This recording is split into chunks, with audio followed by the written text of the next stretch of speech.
guys, let's talk about breakups, both regular and toxic, and there's a lot of overlap between the two.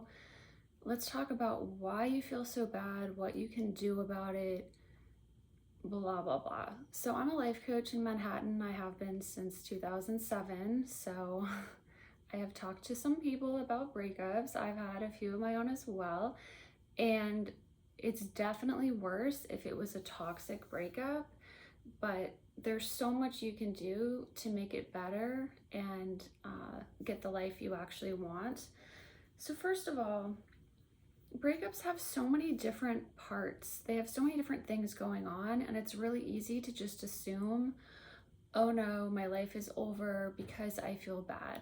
Because that's just how our brains work. When we feel bad in the moment, we assume that we're going to feel bad forever, or like, this is just how my life is now, I guess, or this is how things turned out.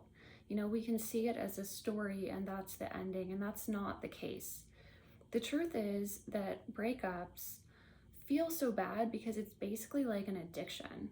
There are so many chemicals involved, even in infatuation, much less in love, where you're attached to someone with these very strong chemicals. And breaking that apart is painful. And nature does that on purpose because nature wants you to pair bond with people and stay with them, to raise families and stay, forever. It's a big part of our happiness. Studies show that's the number one thing that makes us happy is the quality of our relationships. So if you feel terrible, like, duh, no wonder you feel terrible. Anyone would feel terrible in that situation, but that doesn't actually mean your life is terrible. It doesn't mean that that's just your new normal or anything like that. It's very similar to breaking any kind of addiction. You have like an addiction to a person, and that's one aspect of it, breaking the addiction part, right? Another aspect of it is you actually need to mourn the same way you would mourn if someone died. So that's a whole separate thing to do. Two different categories already.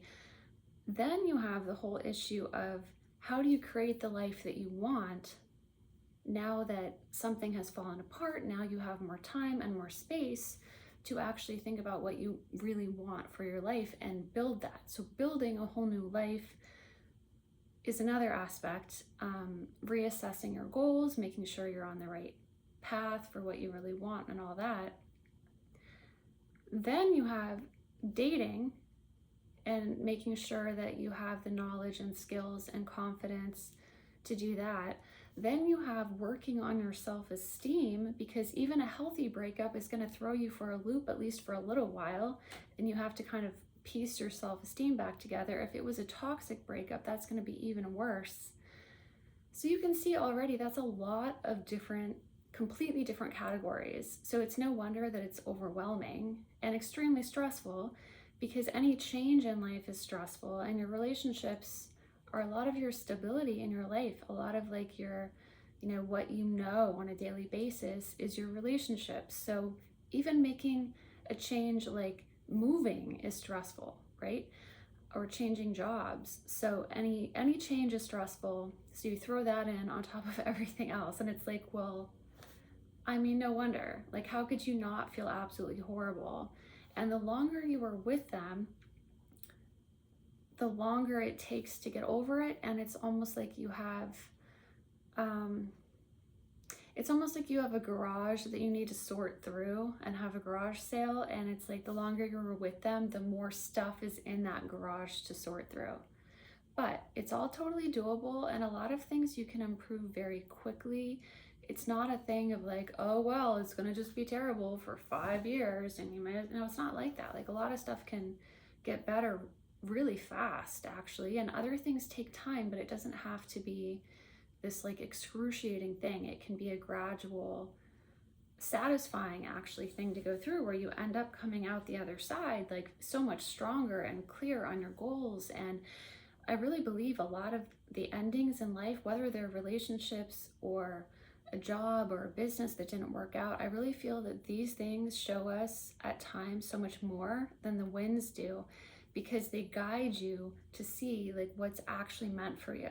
And it's like, oh, I know you really wanted to go this way, but maybe that way is actually your true path in life and, what you're meant to go after. So obviously I can't cover all of those topics in one video. That's like a huge amount, but I am going to be adding chapters to my book on Kindle Vella. If you look for Julie Melillo on Kindle Vella, Attack Your Goals, Not Yourself is my book. Attack Your Goals, Not Yourself by Julie Melillo on Kindle Vella, and you can go to yourdreamslifecoach.com to find a link to it more easily. I'm adding new chapters to that all the time. I'm adding a chapter on breakups and how to rebuild everything. So if you want that in written form, it's going to be different than what I'm doing here. It's going to be like more detailed and easier to follow. Yourdreamslifecoach.com is the link for that. So first of all, you need to understand that you're mourning, and you're going to go through all those stages of mourning, like being shocked and like, no, this can't be, it's not really over, or, oh, they'll come back. They'll come back. Like, I mean, sometimes they do. Sometimes, you do get back together. But if it's really over, you're going to be shifting between these stages of, sobbing and feeling enraged and feeling worried or anxious, or your self-esteem might feel low. And while this is grief, you also have the addictive stuff mixed in, because you know how it is if you're gambling and you have a big loss. Imagine you just lost your life savings. How is that going to feel? All of those happy chemicals of like, ooh, I won at the slot machine, I'm just going to play one more, and then I lost everything. Just imagine that feeling, and it's very similar to a breakup. And the more toxic of a relationship you were in, you have that slot machine aspect. When you have someone like a narcissist, they do this thing where they give you a bunch and then they give you less and less, and it's random and it's inconsistent. And they do this to hook you to them, to make this trauma bond with them, where you're just like, oh my gosh, what's going to happen next? So most people cling on to that the way that you cling on to the slot machine and just one more coin. I know this one's going to work, right? Like, I just lost $50, but this one, I'll make it all back. I'll make it all back this time, right? That's the gambling mindset. And that's how you usually will feel after a toxic relationship. You want your payout because you put your life savings in this machine, and the machine is not paying out, and the machine still has your life savings. So it's like you're invested and you have no payout and you got screwed over. That's how toxic relationships feel. And it is basically what happens. They do steal from you emotionally, sometimes financially, but obviously financially you can go to the police and get your money back, right? But when they just steal emotionally from you, at least in this country, we don't have any laws for that aside from, there's emotional distress, but it's not like fraud to say, oh, I'm going to marry you, and then, haha, no, I'm not, I'm just a toxic person, right? Some countries actually do have laws, but that's another issue. I don't really know where I stand on that one. Anyway, so the more toxic it is, the more you have the, sometimes you get what you want. Sometimes they text you back. Sometimes they don't. Sometimes they're nice. Sometimes they're mean. That whole abuse cycle, right? Where things are amazing and perfect, and then they're terrible. And you have all levels of severity here. Obviously, get a therapist if you've been abused in any way, and you're dealing with trauma. Definitely get therapy to make sure that you're okay. But you can see already, like, there's layers to this of different kinds of pain. And if you understand, like, well, the grief pain is there just because it's grief. And if your pet turtle dies, you're going to cry. That doesn't mean your life is over. It doesn't mean your future is bleak. It doesn't mean like you'll never have a pet again. It's sad because you loved your turtle. Okay, so you have your grief. The grief needs to be dealt with. I picture the grief like a jug of water that needs to drip slowly out, and your tears are like the water dripping. So when you understand it like that, you'll feel a sense of productivity. If you're crying and feeling pain, you're like, oh, it's a jug and I have to get all of that out over time. Your body perfectly knows the amount of grief to feel, which is why it moves you through these different stages. It moves you through what you can handle at that time. So the shock is there to give your mind and heart time to catch up, and then you cry a bit, just enough drops that you can handle right then, and then you wait a while and maybe you're distracted and you distract yourself in various ways, and then you're sad again. And if you just allow it, even if you do nothing, if you just allow that process to play out without thinking it's bad, without thinking, oh, this is my new life now, I'm just going to be sad all the time, or oh, I'm just an angry person. Because no, it's just the stages of grief. It doesn't really mean anything. It just has to happen. So on a physical level, you can clean out that garage and have a fresh new garage to work with. You have to like process what is in the garage. There's pictures and there's memories and there's things, my turtle used to walk across the floor and it was so cute, and like there's nothing wrong with crying about that or being like, it's not fair, my turtle died, I'm so angry, like that turtle was my best friend. You go through all of these things and it's totally normal, and you can get a therapist for support, friends, family, that will listen to you and just sit there and let you be sad, let you be angry. You can go to the gym and work out. There's lots of healthy ways to handle the grief. The grief is totally normal. Then you have the slot machine issue, which is separate, and you have to remember that in love, infatuation, you're blasted with these chemicals that give you a high, which is why people in love are like, yeah, because they're all hopped up on these love chemicals, and when that stops, they drop down just like any addict would. Or even cutting out sugar. I haven't had sugar in over 12 years now, maybe 13, at least 10. I think it's 12 though. And the first few weeks of cutting out sugar, I was like, like it was terrible, right? But I haven't even wanted sugar since then. It's like I could eat it, I just don't want to. And like that's how it is with love and infatuation too. Once you break that addiction, especially if it's to a toxic person, and I have a playlist on narcissism if you want to check that out. It is a whole different ballpark at that point if they're a toxic person, because they will have given you that, intermittent reinforcement where it's just the slot machine sometimes pays out, sometimes doesn't, and that makes you just glued to it. You're just watching it. What's it gonna do? Oh, okay, I'll put some more money in. And that kind of thing is so addictive. You mix that in with all the love chemicals, and it's really a powerful thing to break away from. But you can still do it if you see it like, oh, it's not that my life is over. It's not that I need them back. It's that these chemicals went from like 100 to 0. That hurts, like in a physical way. It actually physically hurts in addition to emotionally hurting. And that needs to be dealt with. But if you can see it like an addiction, you can really get your head around it in a different way. Like when you go to Vegas and you see people and they're just, I have to play blackjack, and they're just like addicted to playing blackjack, and you're like, dude, wake up, break the spell. You don't need to play blackjack. Oh, but I lost $100. I have to get it back. I have to come in. No, you don't. Like let's go to lunch. Let's go out to the club and go dancing. There's a whole world out there. You don't need to stand at this blackjack table or at the slot machine. I don't know if you've ever seen people in a casino. It's kind of sad. You'll see like these senior citizens that are sitting there at 10 at night just putting money in and just trying to win the money back.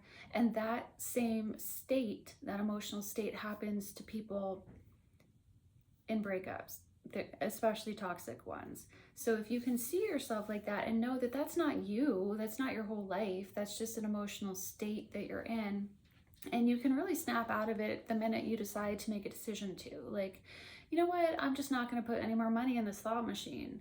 Or yeah, that feels terrible, because it feels terrible to lose when you're gambling. That it's like probably one of the worst feelings, which is why people get so addicted to it, right? So knowing that helps so much in getting yourself to just step away from the slot machine and know that's going to hurt. That's going to be hard. Knowing it's going to be hard makes it easier to understand why it is so hard. And it's not you, it's not that you're weak, it's not like your new life now. It's not always going to be that way. It's just a very temporary thing.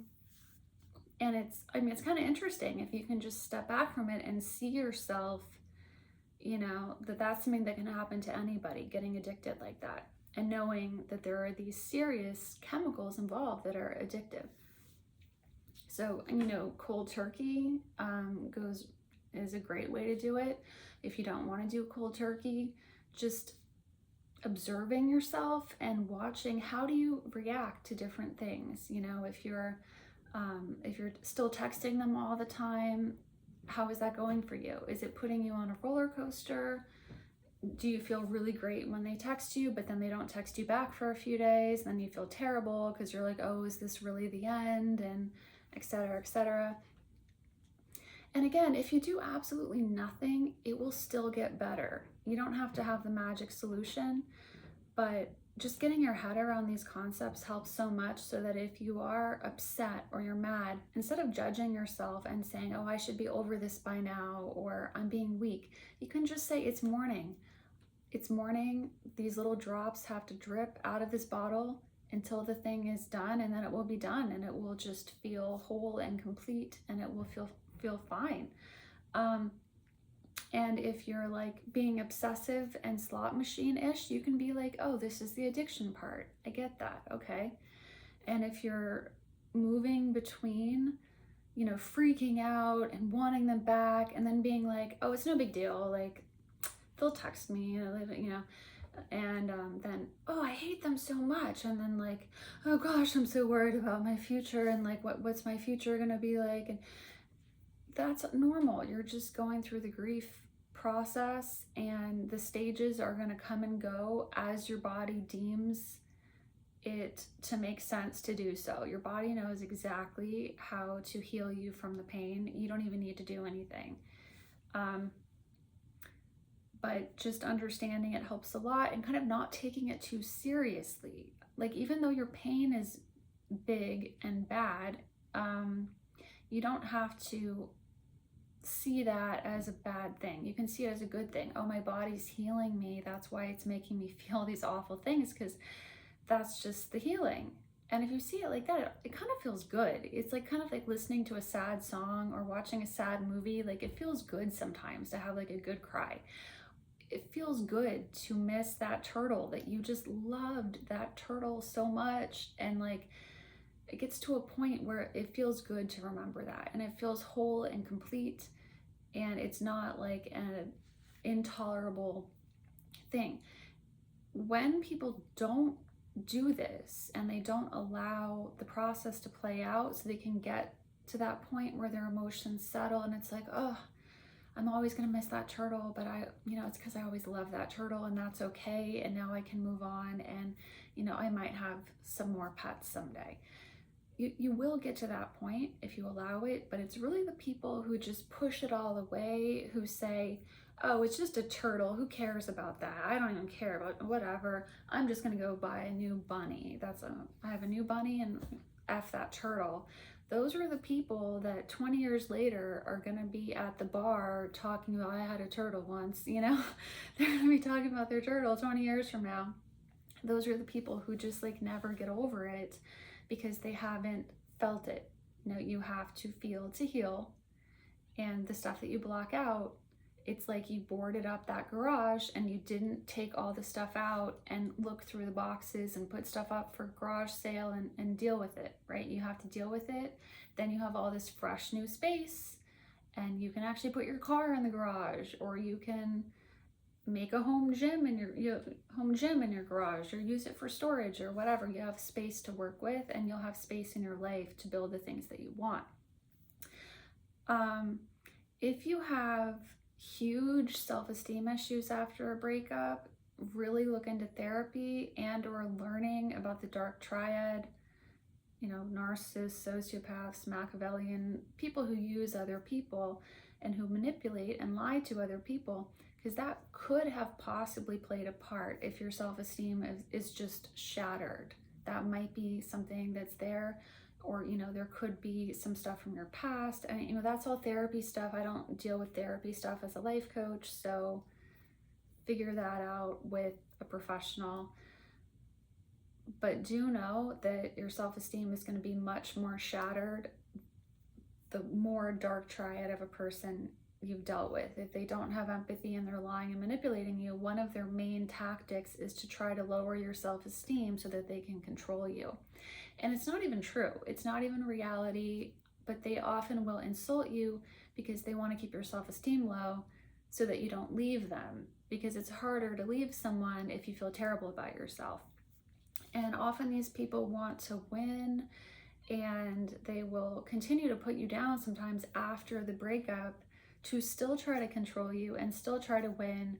They might put things in your face, they might get like a new significant other and marry them in like a few weeks and be like, oh, look at me, oh, look at my wedding photos, oh, like that kind of thing, where it's just like, well, maybe they really met someone and fell in love in 3 weeks, or maybe they're a narcissist and the whole thing, with narcissists, kind of everything is fake, and to them it's real, but it's not fake, it's shallow, right? It's shallow feelings, and they jump in and out of infatuation with people and idealizing people, and then basically throwing those people away, sort of like a toddler with toys.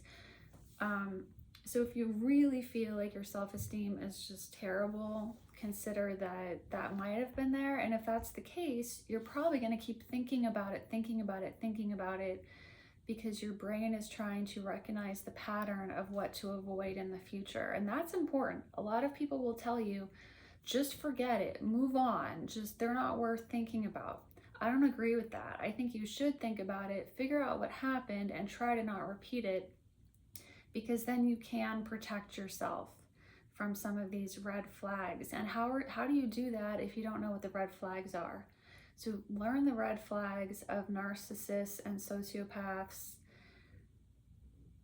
and avoid them. And when you see that, you can not only get out of there, but you can know it's not you. So, you're not being treated that way because you're not good enough or whatever. It's just how they treat everyone, and that can really help you recover your self-esteem, is to understand that it wasn't something personal against you. It's just, this is what these people do with everyone.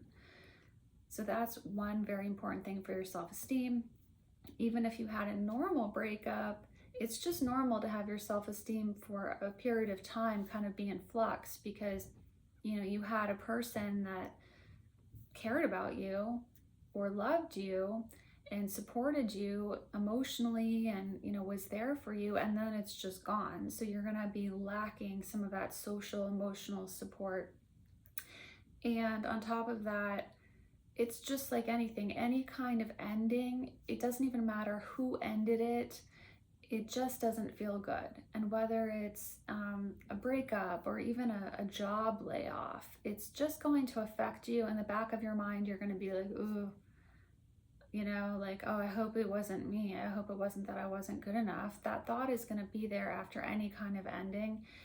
And I would say address it, because you don't want to just lock this away and again be at the bar in 20 years like, oh, and then talking about your self-esteem. You want to build the self-esteem up now so that you're not just holding on to these past hurts for years and years. So if there's something you feel insecure about, write it down and address it and see, is that even really true? And if it is true, is there something you can do to improve it? Because there's so much we can do, and that's a very powerful thing. So if there's some aspect of your life that you're not happy with, which everyone has, no one has the perfect life, you can write it down and start working on it. And that's the amazing thing, is often breakups will push you to figure these things out.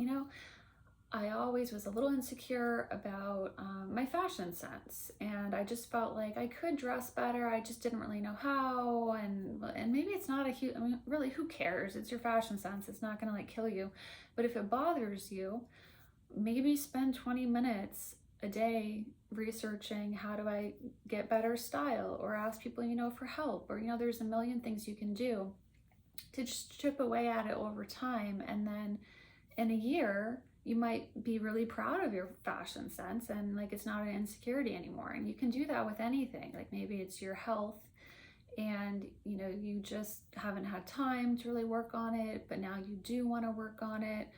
Or maybe it's your career and you feel like you've been slacking a bit and you just maybe didn't feel so confident about certain things, but you kind of would like to improve different things, or whatever it is. The sky is the limit on what you can work on and improve. But the trick is to not beat yourself up about it, to not blame yourself, and to not say, oh, if only I had perfect fashion sense, this relationship would have worked out. Because that's the trap, especially the toxic people will push you into that. They'll make some comments about, oh, you're going to wear that. And then in the back of your mind, you might think, oh, that's why it didn't work out, because I wore that ugly outfit. Oh no, I ruined everything. And you'll have these kind of like catastrophe thoughts that aren't even true. But there might be a morsel of truth in there, even though it's not true that that destroyed everything. Maybe there is a morsel of truth that it's just something you want to improve and work on. So you can make a list of those things that you want to improve in your life. It's a great time to transform your life, because any ending is a new beginning. It is a transformation, and the energy is just right to shake things up and create something new. It's much harder to do that when everything is the same. You have the same job, same relationship. You can still make changes and transform, but it's harder because then you have to kind of physically shake it up yourself. A breakup shakes it up for you. So you have that working for you already. Your whole emotional system is kind of like, what's going on?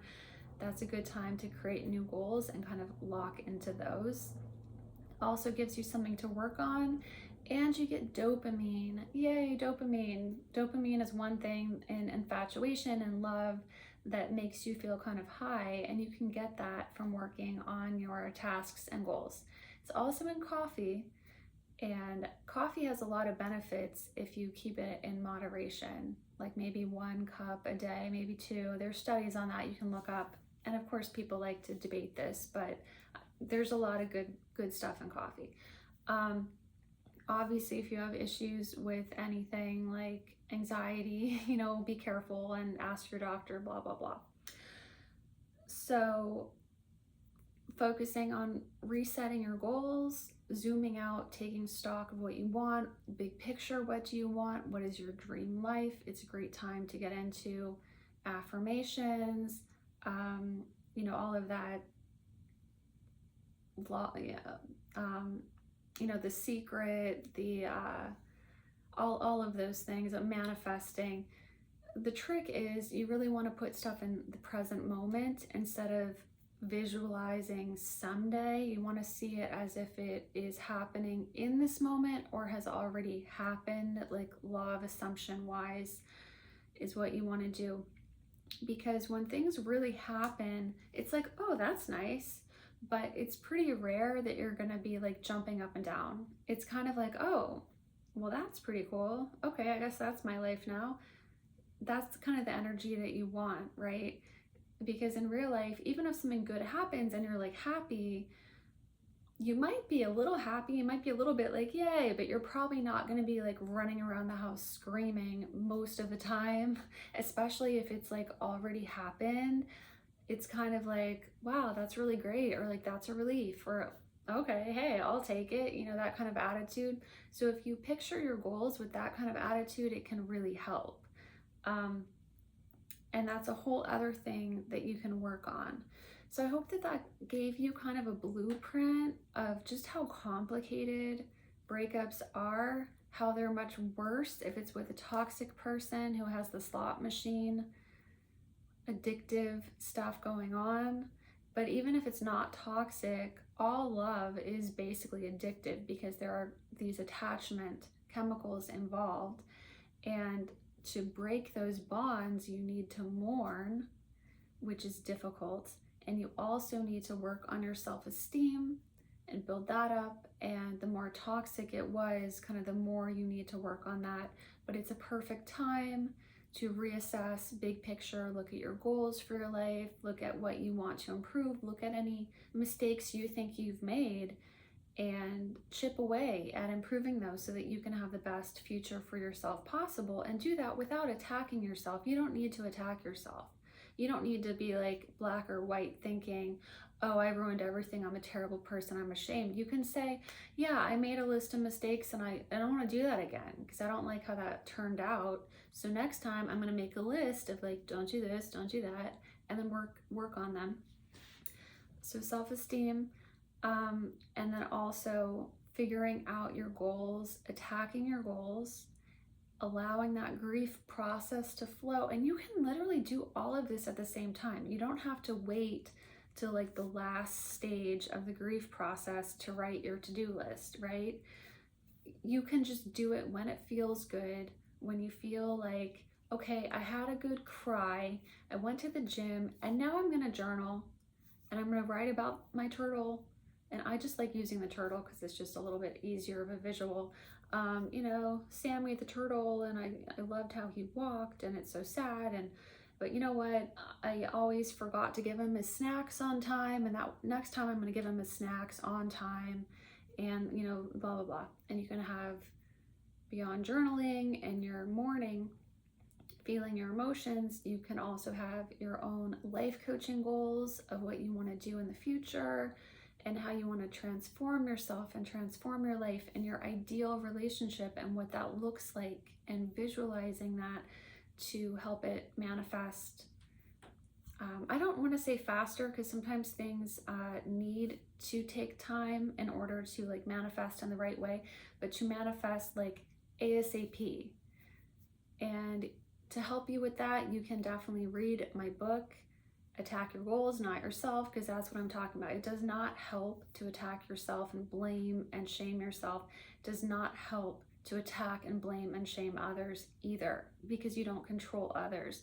So even if it was a toxic person, it's kind of like getting hit by a car. Like, well, that sucks, but it's not going to help to hate that car, be like, oh man, cars are the worst and we should ban cars and no one should drive, and if you drive, that's terrible, I'm never getting in a car again.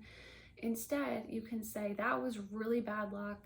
I'm going to learn the red flags of crossing the street to hopefully avoid it. It could still happen, but if it does happen, I'm going to understand it even better. And that's why you want to learn the red flags of toxic people. I have playlists for narcissism. There's tons of stuff out there about narcissists and sociopaths. A lot of it's free on the internet. You know, there's books and stuff too. But, and you can ask a therapist or psychologist also. Not all of them have any training in that though, just FYI.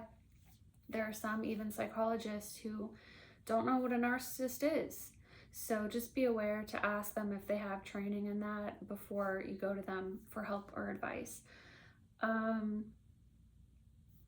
And the one other thing I wanted to mention was just be careful to not jump to conclusions that are black and white conclusions, that are things you're lurching at to just feel better real quick. Things like, well, I'm never going to date a blonde person again. That's what it was. Redheads. Well, that's the last time I date a short guy. They, you know, like, be very careful. It's not just physical things. That can be anything. That can be, well, guys in Kansas, forget about, you know, like, or, you know, girls who like McDonald's ice cream sundaes, forget, you know, people will jump at this stuff and just X out huge amounts of the population when it really might have just been like one narcissist that was a bad egg. So keep that in check also if you notice you're thinking going along those lines. You know, you want to live and learn, but you don't want to, out of a feeling of insecurity, just X out huge amounts of life. You want to stay open, but you also need to heal enough to where you feel you can protect yourself enough too, to be open, but also keep that protection of yourself from the toxic people. Okay, I think that was as quickly as I could summarize that. Anyway, so if you do want to read my Kindle Vella story, so basically I'm adding to it all the time. There's already, I believe, 20 chapters up there. And yesterday, Kindle Vella actually featured my story on the main page, which I'm super excited about that. I've had it up there for like a year or something, and I guess enough people finally liked it that they put it on the main page. And as I write new chapters, like I said, I'm going to be writing a chapter kind of more detail with the actual exercises of how do you go about doing this. Like if you sit down with your journal, what do you write down? How do you do all these different aspects? And the life coaching part, as far as manifesting and figuring out, discovering your goals for your future and the you that you want to become, that's the bulk of the book is about that. So to get that, you can go to Amazon's Kindle Vella, which no one can find. It's not that hard, but it's like in that upper left-hand corner of the Amazon page where you go to books, and then from books you go to Kindle Vella. Or if it's easier, just go to my website. You can either go to yourdreamslifecoach.com and then click on my Attack Your Goals, Not Yourself. It has like a pink lion with star eyes. That's what you want to click on. Or you can go to my books website, which is juliemwriter.com. It's the letter M as in Mary and Julie with an E. juliemwriter.com, and same thing, just click on the one that has a pink lion with star eyes, and you can read the first 3 chapters for free, and you can actually only buy the chapters that you want. And as I have new chapters come out, follow the story to make sure that you don't miss that. I also have on my Quora a lot of answers about narcissism, and it's totally different content to what I have on YouTube. Like I know some people just like read their Quora answer on YouTube to make a video, and I don't do that. Mine are all totally different topics and content. So you can go to my Quora /Julie Melillo, and I have links below for that. Okay guys, thanks for watching. Please subscribe if you haven't. I don't have that many subscribers. I'm trying to get enough subscribers to like grow this channel and make even more videos, but that's difficult to do when I don't have enough subscribers. So if you want to subscribe, please do. I have playlists on many different things, including narcissism, so you can just like watch the topics of the things you like. You don't have to watch all of it. You can just go to the specific playlist. Narcissism, self-development, life coaching stuff. I have ASMR, I have writing tips. I always forget at least 1 or 2, but you can look at my playlist and see what I have. Anyway, oh, personality types. Yeah, I also have personality types. Anyway, please like the video and please comment if you have anything to say. I love you guys' comments. Or if you have any difficulties you're going through with your breakup, or anything you've learned about yourself or grown from your breakup, please let me know in the comments, and thanks for watching.